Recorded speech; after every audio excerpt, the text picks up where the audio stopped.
Donc, bienvenue dans un de mes vlogs qui va être en fait de arroser toutes les plantes et vous montrer comment que je fais.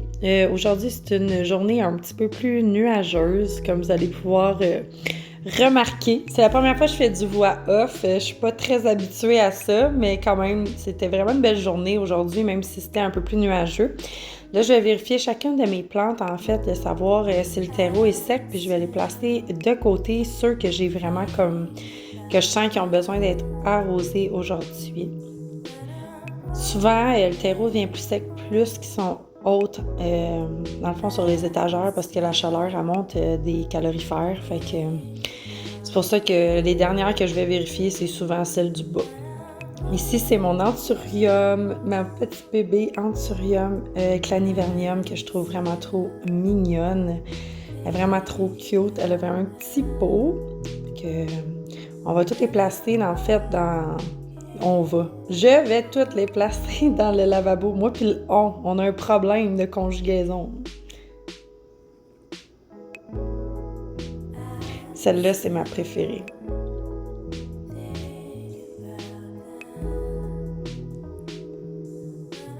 C'est ma petite prostata, la petite chaîne de tortue. Ici, la chaîne de cœur et qui a vraiment grandi dans les derniers 6 mois. En tout cas, là, elle a vraiment comme pris de la grandeur puis elle a même fait une petite feuille à le bout qui est complètement blanche. Je l'adore.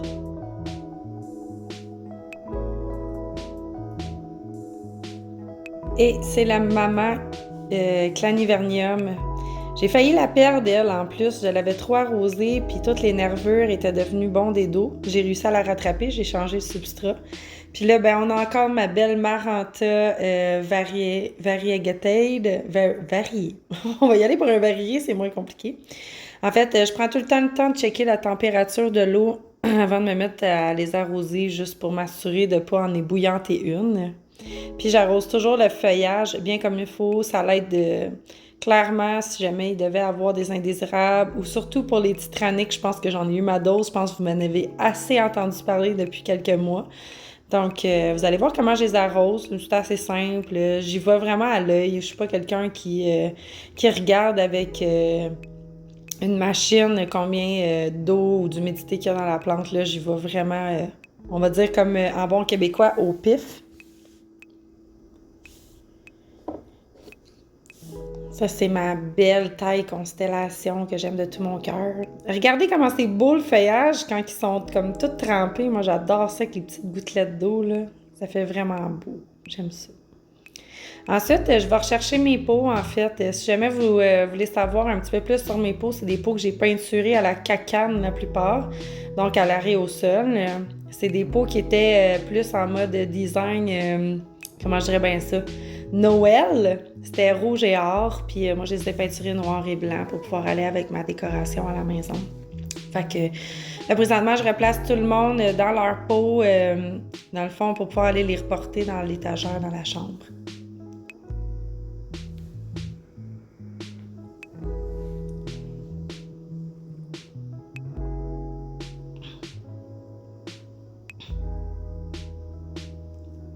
C'est le temps compliqué, hein, démêler des chaînes de cœur. Vous allez voir que je vais essayer de l'arranger dans la chambre, là, mais j'y arrive très peu et j'ai pas vraiment de patience pour ça.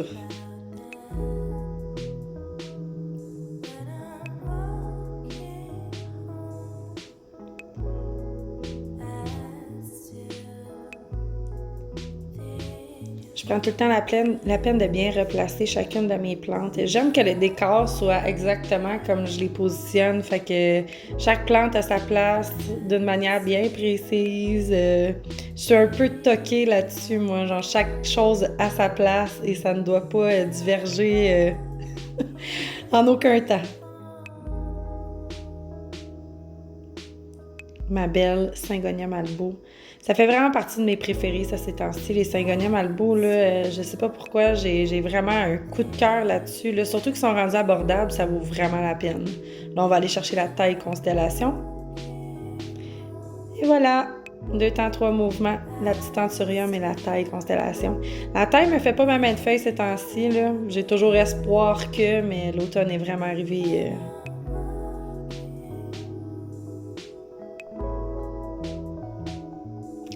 Et celle-là là, est en train de me faire une feuille toute blanche. C'est ma philodendron white, pas wizard, mais l'autre. Je vais vous écrire sûrement le nom. Ça, c'est ma petite Syngonium Mojito Malted. J'adore. Elle est tellement rendue belle. Elle a fait une nouvelle feuille vraiment variée, là. Je suis en amour. On s'en va porter sur la babo. Puis juste avant, je vais faire les macramés. Tout ce qui est dans des macramés, en fait. J'y vais vraiment par section, là. Celle-là, c'est ma Snow Queen. Je l'adore. C'est vraiment une queen. Je suis sur le bord de la couper, par exemple, pour en faire des boutures. Ensuite, je vais vous montrer, j'ai mon anthurium. C'est un anthurium? Non. C'est, oh mon Dieu, Aslanie. Je vais le dire. C'est ma Aslanie. C'est pas un anthurium. Je me rappelle plus, juste parce qu'il faut que je parle vite. Ça, c'est un philodendron que j'ai acheté. Vraiment super belle, elle aussi.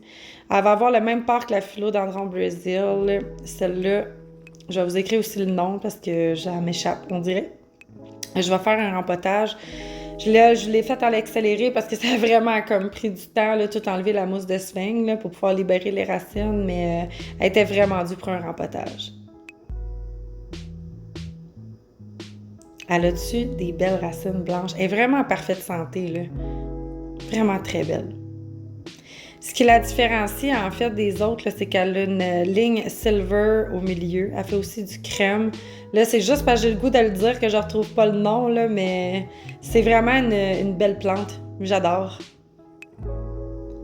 Ça, c'est un vieux mélange de substrat que j'ai enlevé de sur mon Alocasia variegata, si je me trompe pas. Il était trop trempe, je l'ai laissé sécher un peu, mais ça va être parfait pour ce philodendron-là qui va tout juste venir de sortir de sphinx. Ça va être légèrement humide, puis j'aurai pas besoin de l'arroser. Là, je suis en train de regarder dans quel pot il va fitter. En fait, au final, il rentrait pas dans aucun des deux pots, dans le sens où dans le plus petit, c'était trop petit, puis dans le plus grand, c'était trop grand, mais on va le mettre dans le plus grand, puis on va souhaiter qu'il s'en sorte bien. Il y avait deux débuts de feuilles aussi là, qui avaient le goût de sortir, fait que ça lui donnera la chance de pouvoir s'expansionner. J'ai pas mis trop de terre au fond du pot, là. Question de pas trop le surcharger, puis que quand je l'arrose, ben qu'il soit perdu avec ses racines, puis que je le noie. C'est bon, je viens de le retrouver, c'est le philodendron Rio. Voilà. Et tantôt, c'était l'Alocasia Aslanie. Fait que, on va faire un bon rempotage en bonne et due forme. C'est un aroid mixte, mixé avec des boules d'argile. Bon, c'était déjà dans le substrat, là, quand j'ai tout sorti. Je me suis pas donné la peine d'enlever les billes d'argile, là, mais ça serait vraiment pas nécessaire, là, si jamais vous vouliez le faire vous-même à la maison. Ce que j'aime beaucoup aussi de cette plante-là, en fait, ces temps-ci, j'ai vraiment comme... Je tripe sur les plantes qui ont juste une feuille. Je trouve que ça fait tellement... je sais pas. Ça l'ajoute quelque chose dans le décor de plus simpliciste par rapport à une grosse plante. Puis j'ai vraiment du fun à acheter des plantes qui ont juste une feuille. Voilà.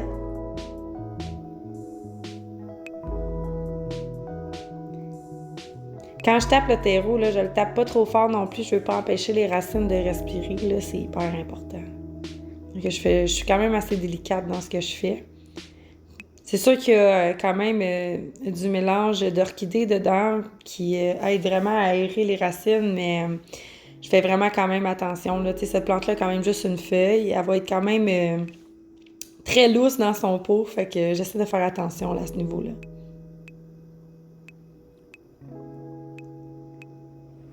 Ça va être son cache-pot, juste pour être sûr que la feuille soit vraiment comme bien montrée. Moi, je mets souvent comment je dirais bien ça, des canettes coupées dans le fond de mes pots pour pouvoir les surélever. C'est, en fait, d'un côté, c'est du réutilisable, on va dire. Regardez ça, comment elle est belle. Dans sa belle étagère. Là, je vais vous présenter toute mon étagère au complet. Je vous laisse le temps d'admirer les belles plantes qu'il y a là-dedans.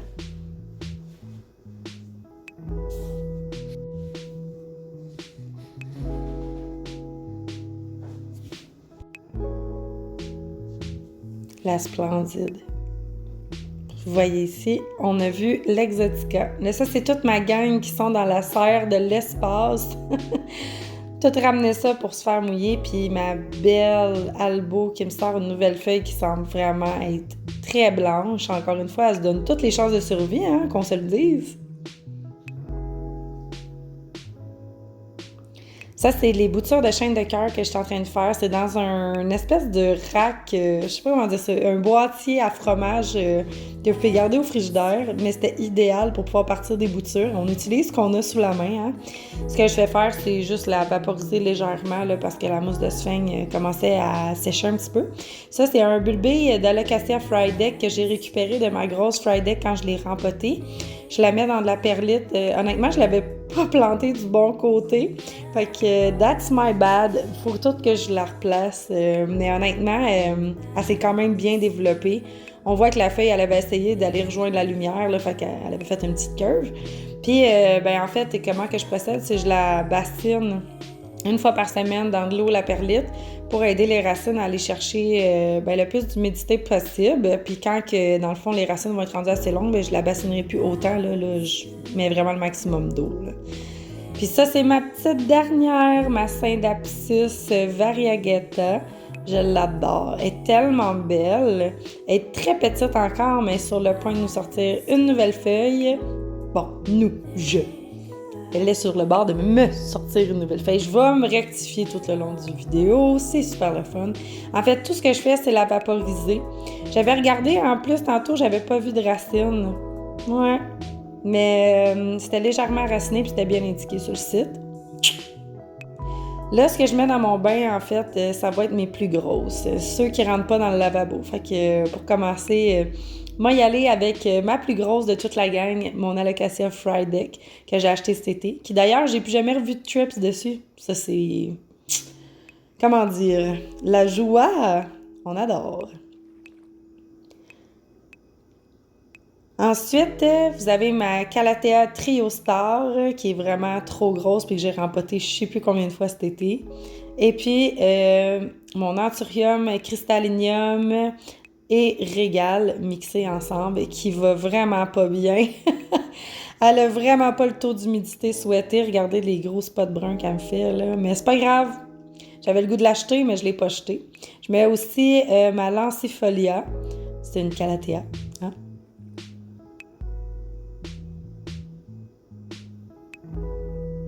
Et puis, mon Orbifolia qui est trop belle. Je l'adore. C'est ma plante feuille de chou.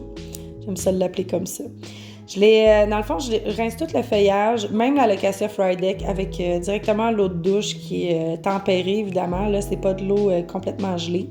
Je vais rincer, dans le fond, le feuillage pour pouvoir enlever le maximum de poussière sur les feuilles. Puis en même temps, les Calathea, ils n'ont pas peur du surplus d'eau, fait que ça me dérange pas trop. Je les laisse quand même s'égoutter un bon 30 minutes dans le bain une fois que je les ai tous passés à l'eau. Puis mon Alocasia Fried Egg se porte pas plus mal parce que j'y arrose les feuilles, ben non, au contraire, ça va quand même bien.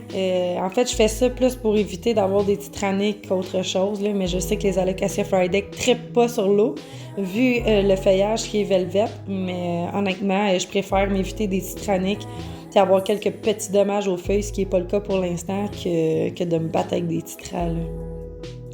Oh mon Dieu! C'est ma belle Syngonia Malbo. Feuille par feuille. Ah, c'était tellement beau. Je capote. J'ai le sourire aux lèvres juste à la regarder. Elle est tellement belle. J'ai hâte d'avoir une potée plus fournie que ça. Ici, c'est ma Panda. Vous avez aussi ma Fricklid et la Robusta. Ah, puis ça, c'est ma Aurea qui avait revert seulement une feuille, mais tout a bien été. T'es en train de m'en sortir un autre. J'ai vraiment hâte de voir si ça va être plus jaune. Mais à date, ça look ça. Vous avez la, mon Dieu, Syngonium tricolore et la Syngonium Pink Splash, si je me trompe pas. Je m'excuse, c'est la Pink Spot. Ça, c'est la Wendlandsy. Je l'ai toute rempotée, là. Elle est vraiment rendue belle, honnêtement, là. Elle fait tellement des belles feuilles, là. Un Syngonium aux feuilles velvet, c'est trop beau. Regardez-moi ça.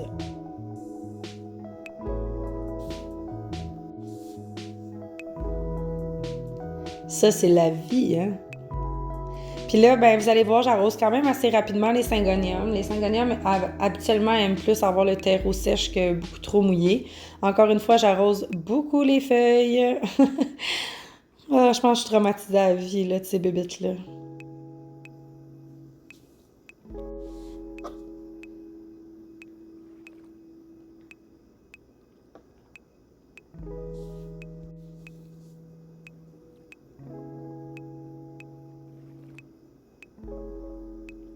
Fait que c'est 2 tours que je fais, là, complet de toutes les plantes. Il n'y a pas de manière précise de les arroser, là. C'est juste que je m'assure qu'il n'y ait pas trop d'eau puis qu'il y en ait juste assez pour la semaine. Ensuite, ben, je fais le ménage des feuilles qui ont été brisées, qui sont trop lourdes, qui sont jaunes dans mes syngoniums.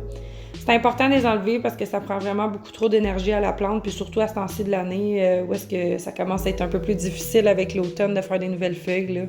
J'essaie de pas en laisser. Puis là, ben, je m'occupe un peu de ma mijoteuse, hein, c'est ça, passer une petite journée avec moi. J'avais préparé un bon petit poulet sauce aux champignons et au vin blanc. C'est tellement bon, là. Ensuite, je m'occupe des macramés dans le salon. C'est mon syngonium Red Arrow. J'ai fait quelques boutures de celui-là. Là, il fait tellement pitié dans son pot, mais il est vraiment beau. Honnêtement, son côté métallique, couleur rouge, là, c'est quelque chose que j'adore. Il est très, très joli. Puis ma Oya Crimson Queen qui m'a fait presque une tige complète Albo. Ben ça, c'est mon beau Manjula. Hein? Il commence à être plus fourni que ce qu'il était. Je suis vraiment fière de mon Manjula. J'ai vraiment hâte qu'il soit vraiment encore plus gros, mais je pense que l'idée de base que j'avais en tête est déjà réalisée. Ça, c'est mon beau Gloriosa. Mais regardez ça, il est en train de me faire une nouvelle feuille. Hey, lui, là, je le sous-alimente en eau, là, puis il trippe. C'est parfait. Il m'avait fait une feuille complètement jaune, j'y ai coupé, puis là, il m'a tout de suite sorti une nouvelle. Pour lui, 3 feuilles, c'est clairement pas assez. Ça, c'est la belle Paris. Oh, une vieille doudoune. J'y ai fait un peu peur, par exemple, au passage, là, mais... Oh, belle pitoune. J'avais envie de vous gâter. Je vous avais pas montré ma belle Monstera Albo dans mon plant tour final de cet été. Fait que la voici, la voilà. Et puis, mon Alocasia Friday Variegata qui m'a sorti la feuille la plus merveilleuse du monde. Écoutez, je vous laisse la contempler détail par détail, mais écoutez, c'est la perfection.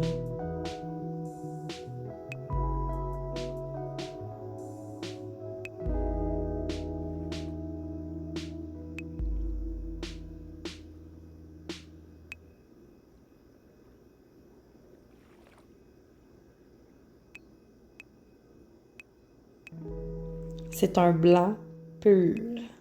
C'est trop beau. Là, je vous montre comment l'arroser, là. Juste à titre informatif, quand il y a des feuilles blanches, là, si vous l'arrosez trop, vous allez faire en sorte que la feuille va imbiber l'eau, puis le blanc va être scrap total. Là, je vous montre ma White Fusion, qui est rendue dans un sac Ziploc encore. Un attaque de Titanic, je vous surprends, hein? Mais c'est ça pareil. Puis dans son sac Ziploc, elle a réussi à me sortir une nouvelle feuille. Fait que si jamais vous avez des problèmes, le sac Ziploc pour la White Fusion, c'est vraiment le meilleur des mondes. Vous voyez que ça a quand même été assez rough comme attaque, là. Elle a quasiment plus de feuilles, il y a beaucoup de picots sur ses feuilles. Mais on va s'en sortir, elle me fait ça à chaque année. Ensuite, c'est ma Philodendron White Princesse qui est en train de me sortir une feuille Half Moon, mais elle me sort les plus petites feuilles du monde. C'est vraiment la plus laide des White princesses du monde. Ici, c'est mon Alocasia qui est en train de me sortir une nouvelle feuille. C'est la Dragon quelque chose, Silver Dragon. Puis mon Alocasia Black Velvet qui est en train de perdre une feuille littéralement. Mais sérieusement, peux-tu parler de cette feuille-là? Elle est vraiment belle. Honnêtement, j'aurais voulu l'encadrer. J'ai juste pas de cadre pour pouvoir la mettre, mais il perd des feuilles puis c'est quand même beau. Même chose ici, on est dans la Calathea Makoyana. On va faire un petit peu de ménage. Je regardais si elle avait encore des titras. Elle est en train de me sortir une nouvelle feuille, fait que ça veut dire que ça va quand même bien. Je vais y enlever sa petite feuille sèche. Il n'y a pas d'indésirable dessus, c'est des bons signes, ça j'aime ça. Je regarde toujours les feuilles jaunes, voir s'il n'y a pas quelque chose qui se cache en arrière, mais ça va quand même bien pour celle-ci.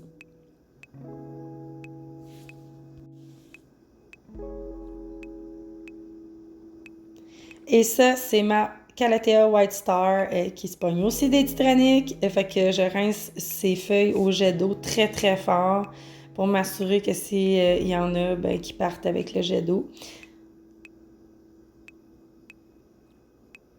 Je rince aussi le dessus des feuilles. Puis, ben, je l'arrose abondamment parce qu'elle a besoin de beaucoup d'eau. Elle est sur le bord d'une fenêtre. Elle n'a pas de soleil, là, mais c'est assez chaud, merci, dans ce bout-là. Fait qu'elle sèche quand même assez rapidement, là.